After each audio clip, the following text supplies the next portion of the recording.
welcome to the Biological Life Sciences channel. Today in this video we are going to discuss about an important topic, that is 16S rRNA and 18S rRNA. rRNA here means ribosomal RNA. Okay, so ribosome is the important organelle which is present in the cytoplasm. Okay, so the main function of this ribosome is to synthesize protein. So it is an important protein synthesizing machinery. Okay, so not only ribosome, but ribosome it is present with different proteins.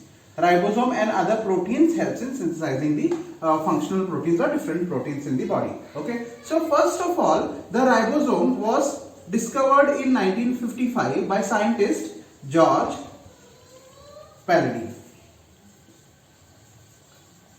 And the term ribosome was coined by Richards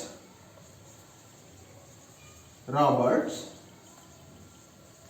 in 1955. Okay, so this was about the ribosome. So ribosome is composed of two different subunits. One is the larger subunit and other one is the smaller subunit. So let's see about the subunit in details. First of all, we are going to see the ribosome that is present in prokaryotic cell. Okay, so let's see first prokaryotic cell.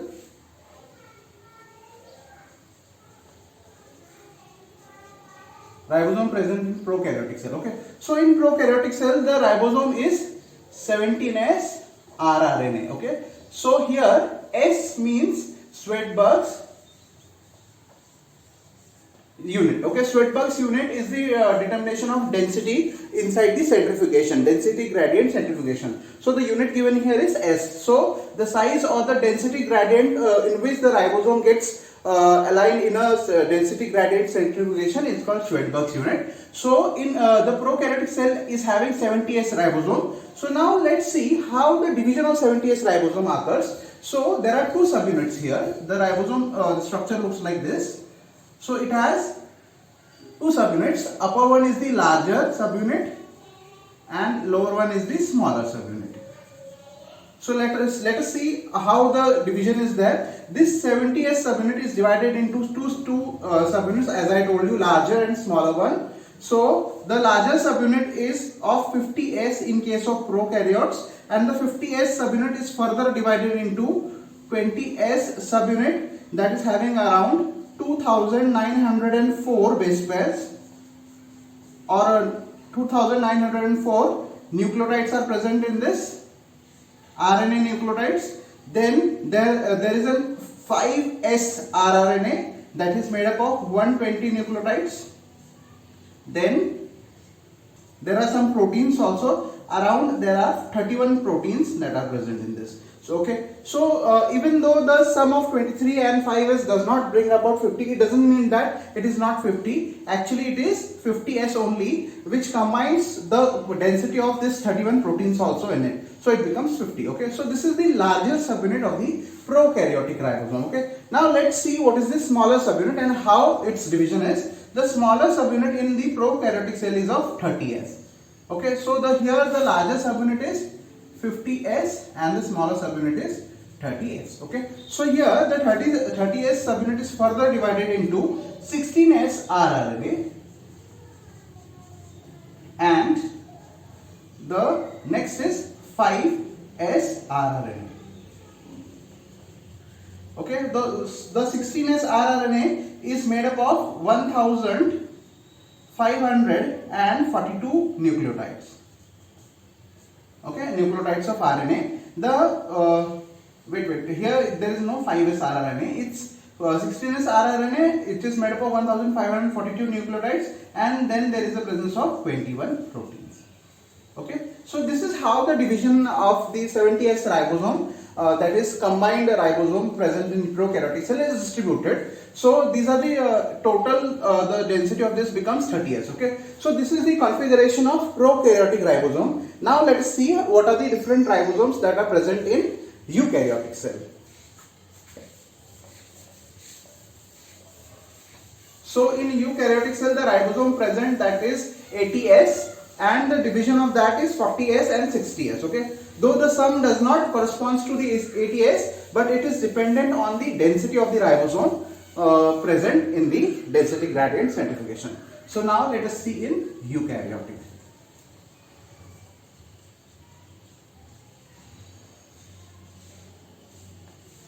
Okay, so in eukaryotic ribosome, there is a larger subunit and there is a smaller subunit. Okay, so this is the larger subunit, which is of 60S rRNA, and there is a smaller subunit, that is 40S rRNA.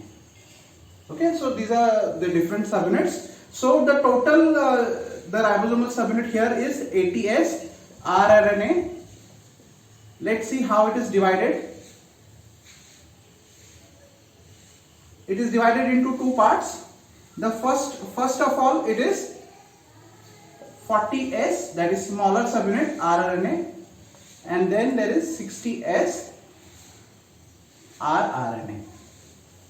So now let's see how the 60S rRNA is being divided. The 60S rRNA first of all is divided into 28S rRNA. The 28S rRNA is having 4718 nucleotides in it, RNA nucleotides. Then it is made up of 5S rRNA. 5S rRNA here is of 120 nucleotides. Then again it is made up of 5.8S rRNA. This 5.8S rRNA is made up of around 160 nucleotides, and there are few proteins also. There are about 49 proteins here, and this combined weight or the combined density of this comes to be 60S. Okay, now let's see in 40S. 40S is first of all made up of 18S rRNA, and there are the 18S rRNA is made up of about 1874 nucleotides in it, that is 1874 nucleotides, and about 33 proteins are associated with it, so that it can make up the 40S rRNA. Okay, so this is how the configuration of the ribosome present in eukaryotic cell is there. Okay, so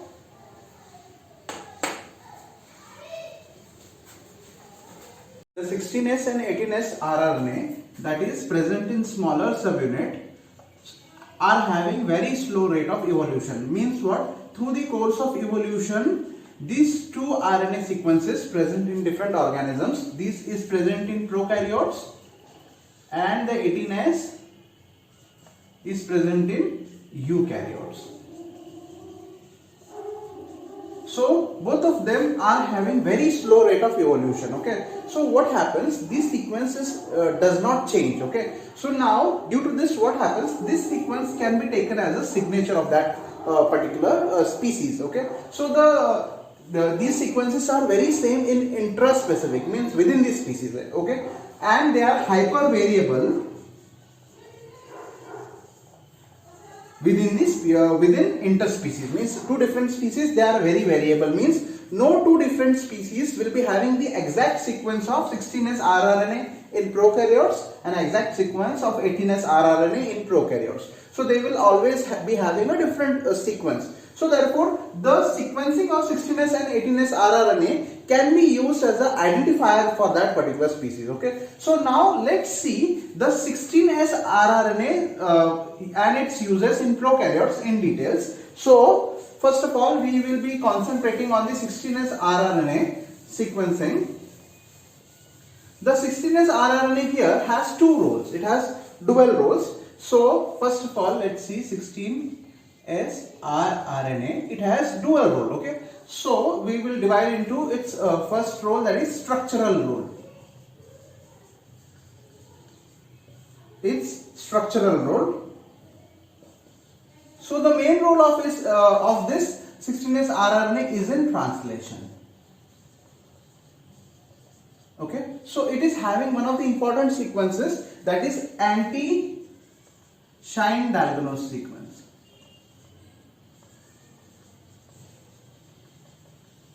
Okay, anti-Shine-Dalganos sequence. We know that the Dalganos sequence is present at the starting of the mRNA. So this is having anti-Shine-Dalganos sequence. So this is helping in joining of mRNA and larger subunit.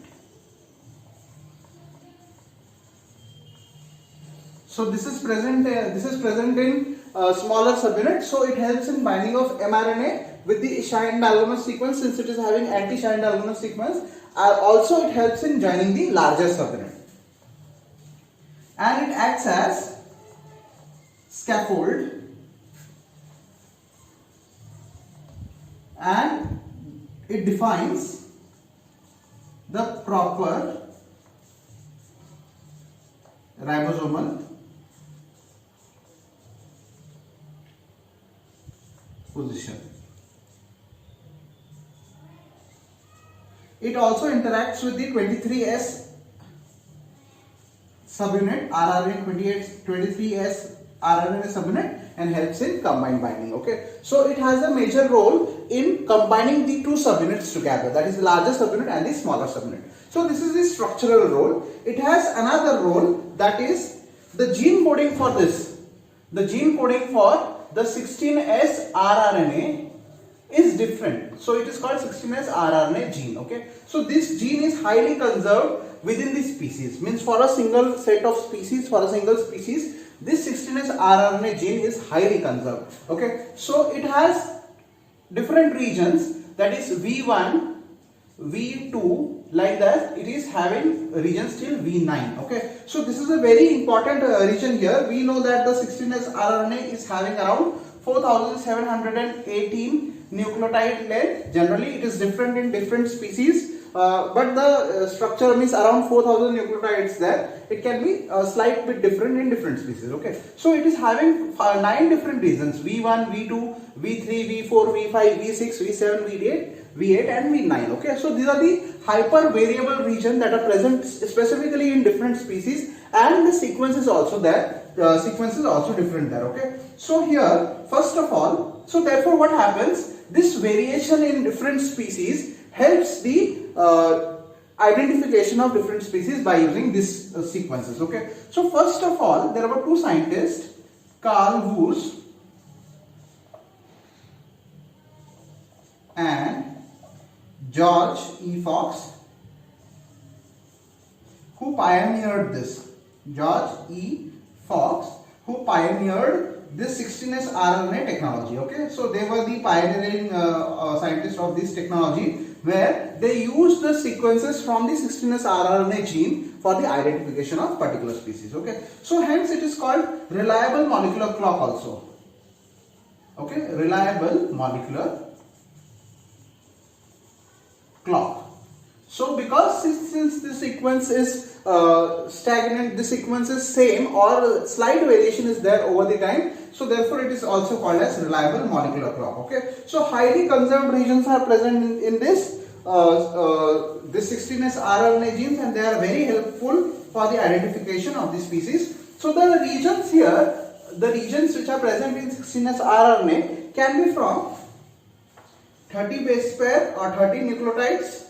It can be from 30 nucleotides to 100 nucleotides long, and hence this sequence is helpful in identification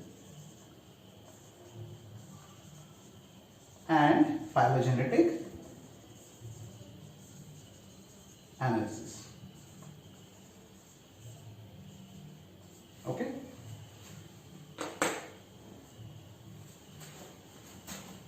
Let's see now how the 16S rRNA and 18S rRNA analysis can be done. Okay, so first of all, for this purpose you have to isolate the DNA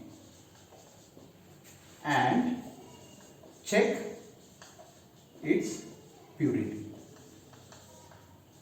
Okay, so around 1.8 ratio of the absorbance at 260 divided by 280 nanometer if it comes, then the DNA is highly purified now. After that, the DNA is subjected for PCR. So you know that there are different primers that are available for the 16S and 18S rRNA. Okay, so using this primer, what we can do, we can put this whole DNA into the PCR machinery and all the PCR mix is added into that, and then the specific primers for 16S rRNA and 18S rRNA primers, and as well as the portion for which we want to amplify, or the portion or the region of the 16S rRNA and 18S rRNA that bit we want to amplify, that primers are added into this PCR mix. Okay, so the PCR primers are added and amplified. Okay,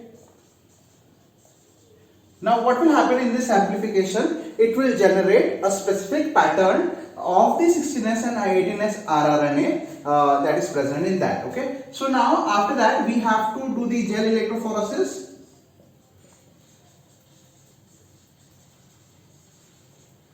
And isolate amplified 16S rRNA and 18S rRNA. Okay, now you can get the 16S and 18S rRNA in purified form. Okay, so now what you are going to do, you are going for sequencing of the 16S and 18S rRNA. Okay, so you are going to sequence that. So we know that the 16S and 18S rRNA sequence are not a very, it is not having a very large sequence. Okay, so it can be easily sequenced. So once you get the sequence, what you can do, you can go on the NCBI's website. In that gene bank, you can select the 16S or 18S rRNA database, where you can go and blast it. Okay, so using the blast you can get different types of sequences that matches with your particular sequence of the 16S rRNA. Okay, so the sequence matches with a particular species, that will be the species identification done here. And if the sequence is not matching with any of the species present in the 16S rRNA or 18S rRNA database in gene bank, that is NCBI's gene bank, then what will happen? Then the organism which we are studying or researching is a new organism. Okay, so thereby you can register that organism. So this is the whole process by which you can do the phylogenetic analysis. And once you align the sequence here, there is a software, different softwares are available. For example, Clustal, Omega. So such kind of software you can use for the generation of phylogenetic analysis or phylogenetic tree. Okay, so the phylogenetic tree tells you that how and what is the relation between the particular species that you are searching, or the 16S rRNA sequence from that particular species that we are searching, and what is the relation between that. Okay, so the phylogenetic analysis, it is of different types. That different types of phylogenetic analysis can be done and checked how further the sequence or the species are related to each other, whether it is closely related or it is further related. Okay, so this is how the analysis of 16S and 18S rRNA is done. I hope you have liked the video. If you have any queries, do comment, share, comment and subscribe to the channel. Thank you so much for watching.